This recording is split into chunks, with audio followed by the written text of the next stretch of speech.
Bom dia, criancinhas! Tudo bem com vocês? Espero que sim. Olha só, hoje nós vamos para a aula 13 e 14, vamos fechar a Baixa Idade Média, né, ocidental, obviamente. Então, abra seu Adrianex lá na página 29. Nós vamos falar hoje sobre cultura medieval. Tá? A cultura medieval, gente, ela é marcada aí por uma difamação, por assim dizer, né? Ela foi tratada durante muito tempo como um momento de imobilismo, né? Até de retrocesso em relação, né, à antiguidade. O próprio termo utilizado posteriormente, ele é anacrônico, né? Ele não foi, obviamente, os caras lá não falaram assim, a gente mora na Idade Média, não, né? Isso foi posterior, esse termo. Os próprios renascentistas, né, usavam o termo Idade Média, né, Idade do Meio, entre a Antiguidade Clássica e o Renascimento. Depois, lá no século XVIII, né, os iluministas, que tinham um sentimento anticlerical muito agudo, eles vão acabar usando, né, rotulando a Idade Média como uma idade das trevas, né, a noite de 1000 anos, já que cronologicamente a Idade Média começa em 476 e termina em 1456. Veja, em 1000 anos houve muitas transformações, não foi um período totalmente homogêneo, tanto é que nós vimos Alta Idade Média, Baixa Idade Média, o próprio feudalismo. A Idade Média, no senso comum, ela é muito mais uma ideia do século XVIII, né, do que necessariamente ela foi efetivamente. Depois do século XIX, há toda uma romantização acerca dela, e hoje os filmes de Hollywood, eles abordam uma Idade Média que não é bem aquilo que realmente foi, né? Há uma idealização acerca disso. Né? Mas voltando aos iluministas, né, eles vão chamar de Idade das Trevas em contraposição às luzes, o iluminismo, a luz da razão contra as trevas da fé. Veja, nós vamos exemplificar que houve, né, uma diversidade cultural. A gente já falou das cidades, né, a gente vai falar da arte, a gente vai falar da arquitetura desse período. Ele não foi só um período de trevas, né? As pessoas também confundem, né, a época em que houve a caça às bruxas. Não, a caça às bruxas vem, sobretudo, com a reforma religiosa já na Idade Moderna. Né? A Idade Média ela foi, por vezes, aí, tratada como um momento de grande intolerância por causa da religião, devido, sobretudo, ao pensamento iluminista, né, que vai ser avesso à Idade Média. Por quê? Porque, efetivamente, a Idade Média foi um momento, né, onde tudo girava em torno de Deus, tudo girava em torno da religião, a ideia, né, do teocentrismo, as manifestações culturais todas, né, ou quase todas, para não ser totalizante, elas expressavam uma devoção a Deus. Nós já falamos disso na aula 10. Você passava, né, durante boa parte da Idade Média, você passava a vida esperando pela morte. Você temia muito mais a condenação do que você fazia pela salvação. Né? Então é um momento marcado, sim, por um teocentrismo, né, tudo girando em torno de Deus, da religião, e isso, sobretudo, porque a igreja é quem controlava ideologicamente a Idade Média, né? E não só, né, a questão religiosa, mas a igreja controlava a cultura letrada, o saber. E aí você deve lembrar de Francis Bacon, lá no século XVI, XVII, né, o popular Chico Toicinho, né, saber é poder. Né? A igreja controlava a cultura letrada, controlava o saber. Né? As poucas bibliotecas que nós temos durante a Idade Média, elas ficavam dentro dos monastérios, dos mosteiros, né, onde abrigavam as ordens religiosas, né, os monges que se dedicavam, entre outras coisas, a conservar e a reproduzir os livros. Veja, os monges copistas eram os caras que passavam literalmente o dia todo, às vezes uma vida inteira, copiando, transcrevendo livros. Então, por isso, copistas. Era um trabalho artesanal, era um trabalho caro, era um trabalho bastante escasso, por isso era muito caro. Livros eram muito caros. Até o surgimento da imprensa lá no século XV, será muito difícil você conseguir um livro, o valor era altíssimo, porque, obviamente, eram produzidos em uma escala artesanal. E o material também era bastante caro nesse momento.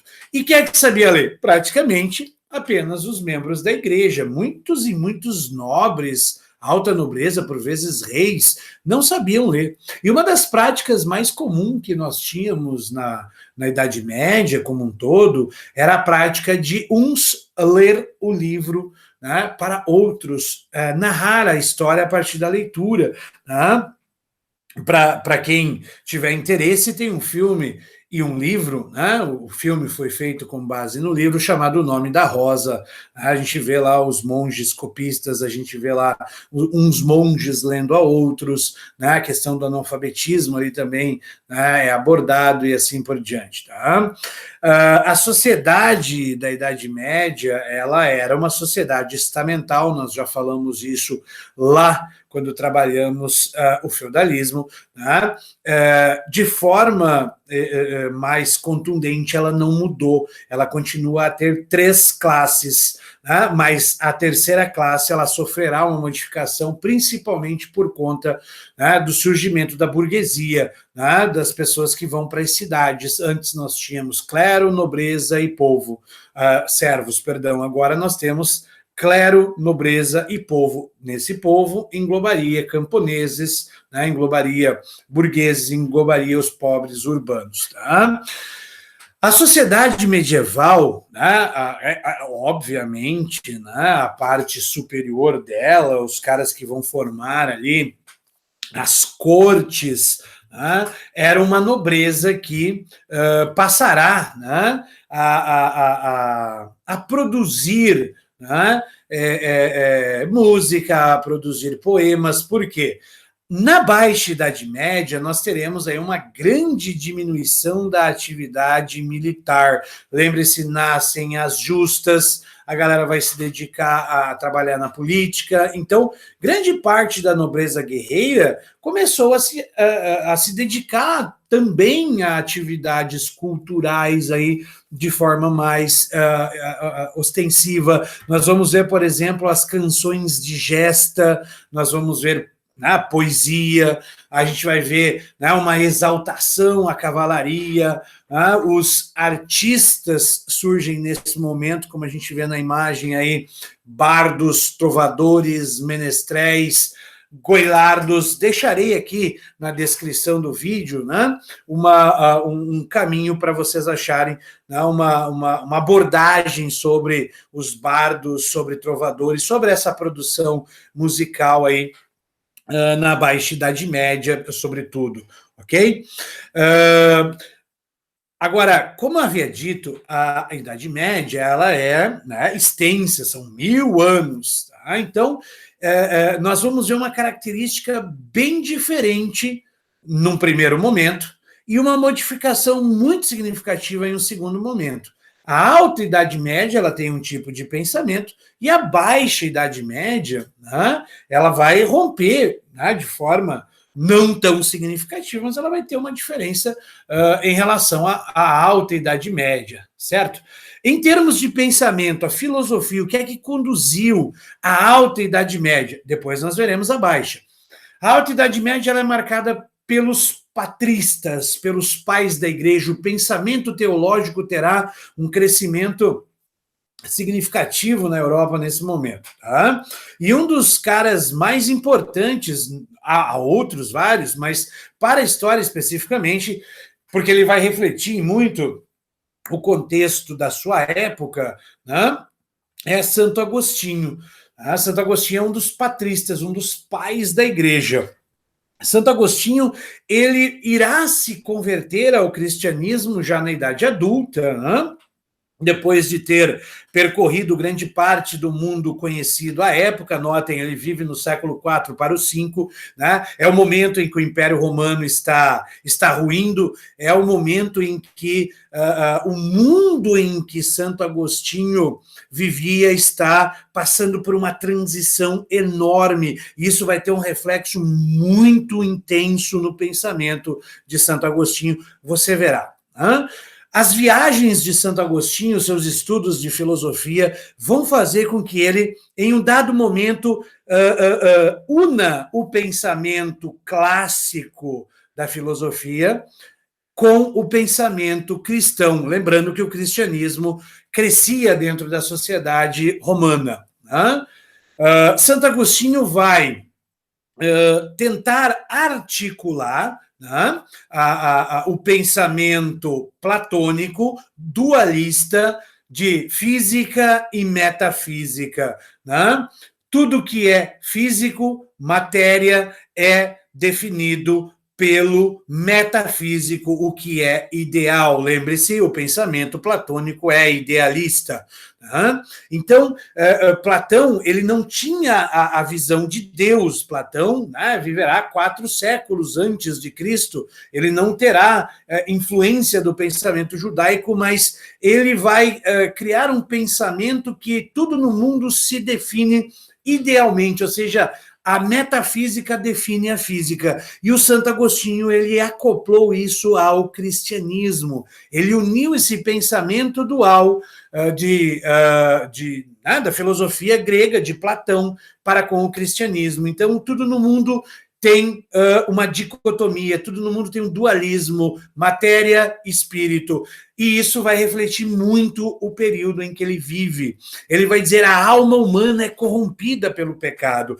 Veja, no contexto em que Santo Agostinho vive, havia inclusive um ditado que hoje em dia é usado erroneamente, que é o carpe diem, né? Tem gente que tatua carpe diem, como se fosse uma palavra ou um termo positivo. Não, para os habitantes do mundo daquele contexto, carpe diem é algo negativo. Carpe diem é aproveite o dia, aproveite hoje, né? Porque amanhã provavelmente você não estará vivo. Então era um momento de transformação, um momento em que o mundo romano estava ruindo e havia uma visão muito pessimista do mundo. E Santo Agostinho vai refletir isso a partir do momento em que ele vai ver o homem como a física. Ele acha que a natureza humana, né, é corrompida, a matéria é ruim, o espírito é bom, o metafísico, o transcendente é que vale. E isso vai ficar muito evidente quando ele diz que toda a vida terrena é uma vida pecaminosa. Por isso os homens, principalmente os homens que desejam ver a face de Deus, que desejam a salvação, porque a ideia de salvação para Santo Agostinho é ver a face de Deus, deveriam se afastar dessa vida mundana, pecaminosa. Veja, os clérigos deveriam se retirar do mundo, né? Viver uma vida de fé, de oração, de trabalho, né? Dedicar-se o espírito. É assim que começa a surgir, né, no mundo europeu, né? A Europa está nascendo, lembre-se, no século IV para o V. É assim que nascerá a ideia de clero regular, né? Que eram os monges copistas lá, que passavam o dia copiando, trabalhando lá no seu monastério. Lembre-se, a gente já falou sobre o monastério de Cluny e tudo mais, ok? Então, basicamente, né, no pensamento de Santo Agostinho, tudo dependia de Deus nesse mundo. É dele a ideia, né, de que Deus é onipresente, onisciente, onipotente. Deus tudo quer, tudo faz e ele está em todos os lugares. Por conta disso, a teologia agostiniana de nada depende da igreja. Lembre-se, a igreja não tem um poder como ela terá mais tarde na Idade Média, no momento em que Santo Agostinho vive. A ideia de salvação para Santo Agostinho é dada por Deus, porque ele é onipotente, ele pode tudo, né? Ele é onisciente, ele está em todos os lugares. Então, a salvação dos homens depende do perdão de Deus. E como eu tenho o perdão de Deus, ou você, né, é predestinado, Deus te salva, porque ele pode, né, ele é onipotente, ou então a sua fé, a sua devoção, né, a sua crença em Deus poderá te salvar. Então essa é a ideia de Santo Agostinho, que a gente tem uma imagem de Santo Agostinho, ele fará 2 obras, né, sobre a livre escolha da vontade, tá? Confissões, uma outra obra também, Cidade de Deus. Nesse livro, Confissões, é um livro muito belo, um livro bonito, poético. É aqui que ele chega à conclusão de que a alma humana é corrompida. Ele conta uma história de quando ele era, né, jovem, uma tenra criança, ele rouba um figo. E ele se martiriza por isso. Por quê? Porque ele não precisava roubar o figo, ele vinha de uma família muito rica. Outra, ele não tinha fome. Ele faz aquilo por quê? Porque a natureza humana é maléfica na concepção dele. Mas lembre-se, somos filhos de nosso tempo. Santo Agostinho está, né, num momento aí de grande, né, turbulência, lembre-se as invasões germânicas, o Império Romano está ruindo, você tem aí o meu mundo está acabando e assim por diante. Nós vamos ver uma mudança dessa forma de pensamento, né, após as cruzadas, ao longo dos séculos que marcam a Baixa Idade Média, sobretudo a partir do século XIII, né, com um cara chamado Tomás de Aquino, né, que ganhará da igreja a alcunha de o filósofo, né? São Tomás de Aquino é considerado pela igreja como o filósofo, veja, artigo definido, né? O filósofo. E por que São Tomás de Aquino ele é tão idolatrado, né, pela igreja? Ou por que ele torna-se assim? E veja, no começo, né, muitos religiosos tinham uma certa desconfiança de Tomás de Aquino. Por quê? Tomás de Aquino irá, obviamente não foi ele, mas foi um dos que começou a difundir o pensamento, né, escolástico. O que é a escolástica? É uma forma de pensar racional. Ele trará o aristotelismo para as discussões filosóficas da Europa medieval.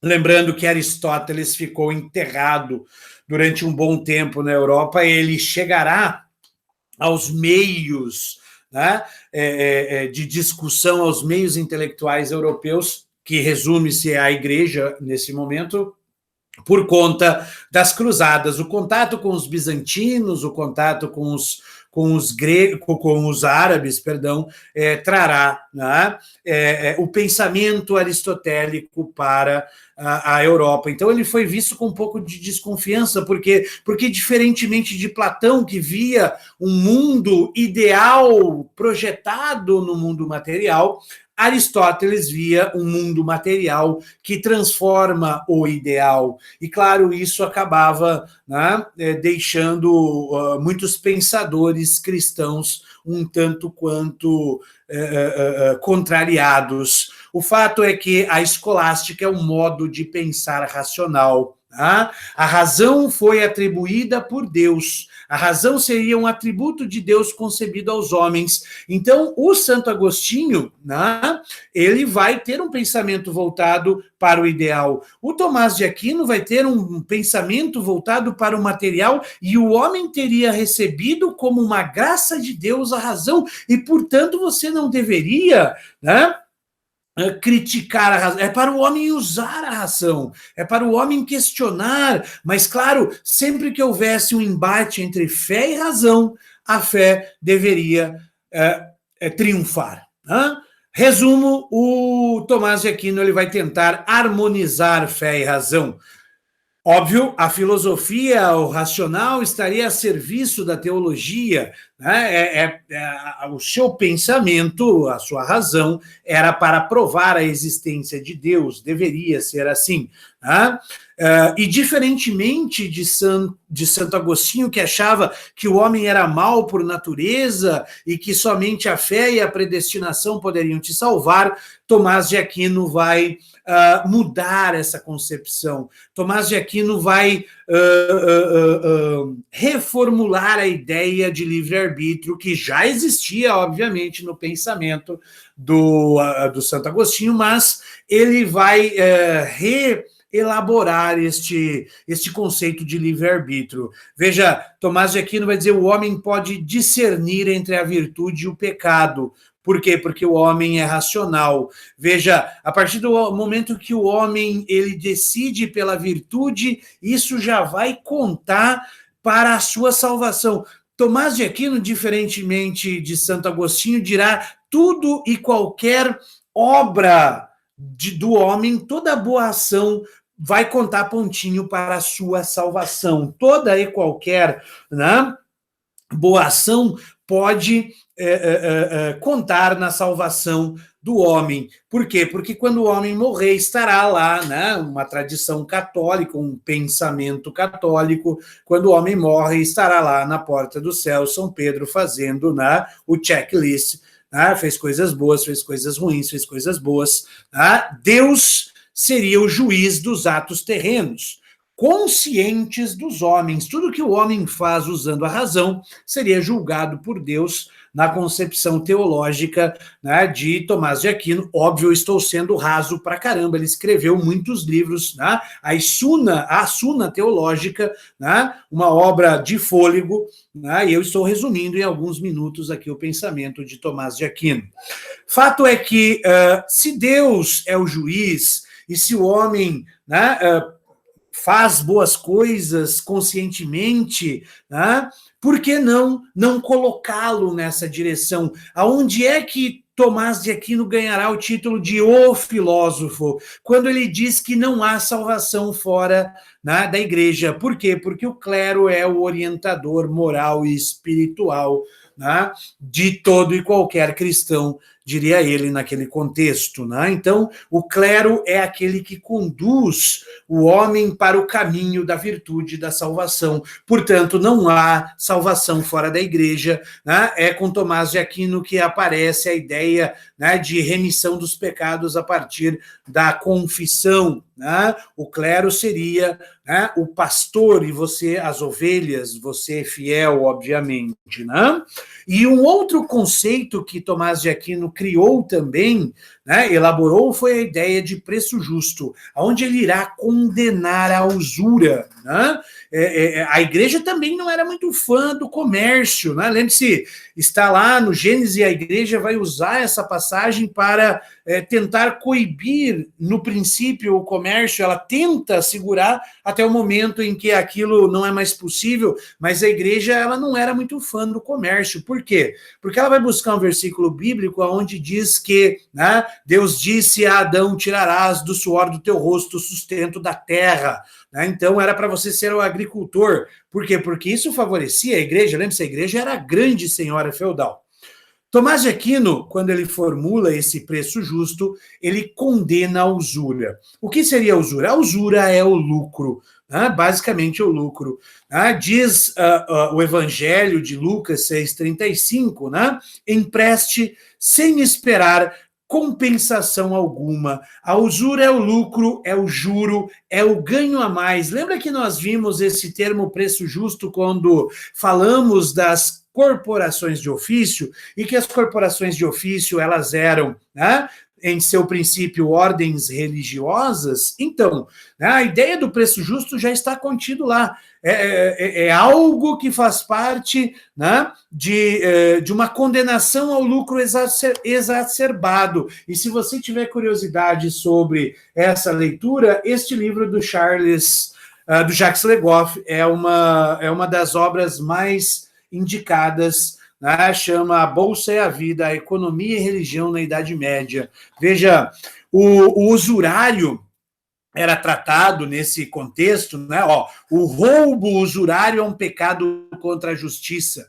Tomás de Aquino diz com perfeição: será um pecado receber dinheiro como pagamento do dinheiro emprestado, ou seja, receber uma usura. Resposta: receber uma usura pelo dinheiro emprestado é em si injusto, porque se vende o que não existe, cometendo-se assim manifestamente uma irregularidade contrária à justiça. Por que a igreja é contra a usura? Né? Porque ela era contra a capitalização. Lembre-se, o capitalismo está nascendo, aí a igreja temia perder, né, de certa forma, o seu domínio. Então, a ideia, né, era reduzir os lucros e tudo mais. E o juro era algo abominável, né, na concepção do Tomás de Aquino. Por quê? Porque se eu te empresto R$5 hoje e daqui um mês eu exijo que você me devolva 10, o que é que eu tive que fazer para ganhar esses R$5 em cima? Eu tive que esperar 30 dias, eu tive que esperar tempo. Tempo é algo que pertence a Deus, portanto, você é um ladrão de Deus. O usurário é aquele que furta Deus na concepção de Tomás de Aquino. E por isso nós vamos ver, né, que a atividade comercial, no princípio, a atividade de empréstimo de dinheiro, ela estava mais vinculada aos judeus, né, porque os cristãos eram coibidos de ficar emprestando dinheiro entre si. Não só dinheiro, quando você empresta uma laranja e cobra 2, era visto como usura também. Né? Então foi algo que a igreja apreciou pra caramba. E se você tiver curiosidade quanto a isso, né, podemos discutir outro momento. Lembre-se também, aí, esse é o contexto que nascerá o purgatório depois, né, no século XIV, aí, né, também vai ter a ver com essa questão aí de lucro, de comércio e assim por diante, só para te instigar. Né? A principal obra, então, do Tomás de Aquino é Summa Theologica. São vários volumes aí no qual ele vai abordar, né, o pensamento teológico tomista. Né?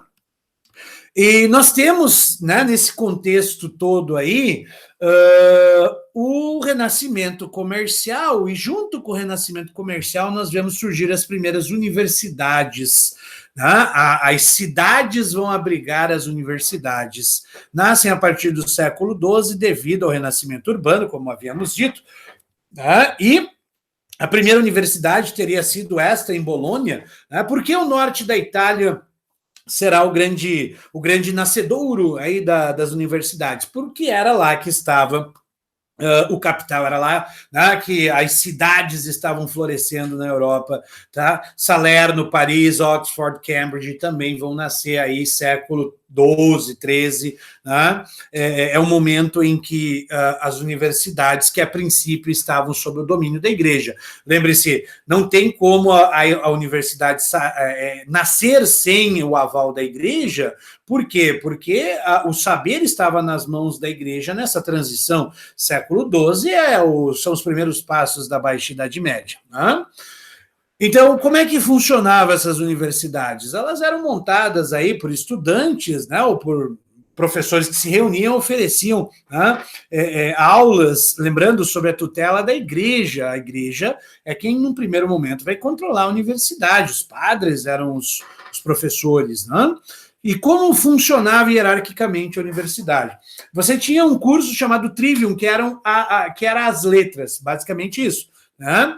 Gramática, retórica, lógica dialética, você fazia por 4 ou 5 anos e obtinha o título de bacharel. Se você quisesse, né, continuar, você fazia os números. O quadrivium, aritmética, música, geometria, astronomia. Música tem a ver com matemática, com números, com absoluta certeza. As partituras são feitas matematicamente. Tá? E aí, mais 3 ou 4 anos era o período em que você fazia esse quadrivium aí nas universidades. Outra coisa que vai florescer nesse momento, né, são as artes plásticas, né? Normalmente, aí na Idade Média, as artes plásticas, elas refletiam motivos religiosos, né? Passagens... Lembre, os vitrais vão nascer por isso. Por que tem tanto vitral nas igrejas, principalmente na Baixa Idade Média, né? Esses vitrais aí com passagens bíblicas? Porque a galera não sabia ler, velho, né?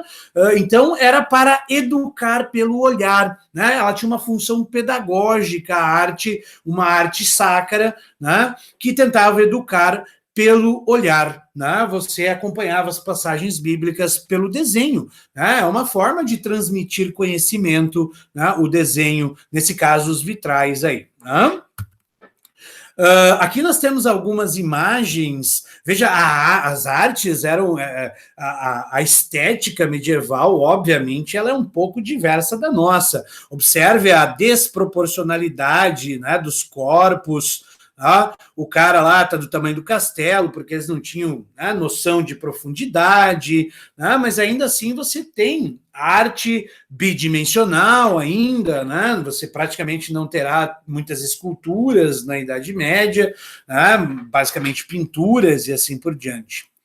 E aí a arquitetura, num primeiro momento, a arquitetura românica, né? Veja, ela predomina entre os séculos X e XII, sendo construções de pedras que transmitem solidez e grandiosidade. Era para aparentar ser uma fortaleza de Deus, né, firme, então, para te dar proteção. Lembre-se que nesse período aqui é um período de grandes deslocamentos populacionais, invasões e tudo mais, então ela transmitia isso, paredes baixas, grossas, fortaleza, né, grandes colunas, arcos, pequenas janelas. O interior, por conta disso, era pouco iluminado, também havia pouco adorno, até porque as artes não eram tão, né, impulsionadas assim, quase não havia pintura, né, e algumas esculturas lá dentro. Já, né, aqui temos umas imagens, né, de igrejas românicas, né? Já na Baixa Idade Média vai surgir a arquitetura gótica. Por mais que a gente pense negativamente esse negócio aqui, é um negócio extremamente belo. E por que chama arquitetura gótica? Porque foram os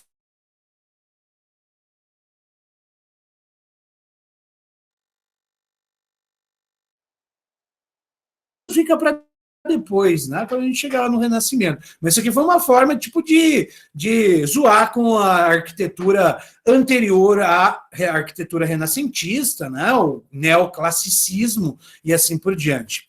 Então, o gótico ele predominou aí no século XII, né? O XV, a Baixa Idade Média. O estilo foi mais influenciado pelo ideal de vida urbana. Isso aqui é importante destacar, né? Ele foi influenciado, então, pelo ideal urbano, né? Leigo, burguês, né? Caracterizado aí pela verticalidade, então são igrejas muito pontiagudas, a gente vai ver um exemplo depois, paredes finas, altas, janelas grandes, numerosas, repletas de vitrais, e veja, quanto mais bela fosse sua igreja, mais rica a sua cidade aparentava assim. Então, você tinha disputa de uma cidade com a outra para construir igrejas mais belas. A gente vai ver Santiago de Compostela, a gente vai ver, né, as Notre-Dames, as várias Notre-Dames na França, né, na Inglaterra, muitas catedrais góticas que vão refletir a pujança, a grana, né, a riqueza da Europa nesse momento. Então, muitas esculturas, pinturas, vitrais, né, decoração abundante, igrejas grandiosas, a Catedral de Colônia, né, também um grande expoente. Ela foi o prédio mais alto da Europa do século XIII até a Torre Eiffel, né? Foi o prédio mais alto aí, né, do continente. E é isso, crianças. Por hoje ficamos aí. Nos vemos na próxima aula. Beijos, se cuidem.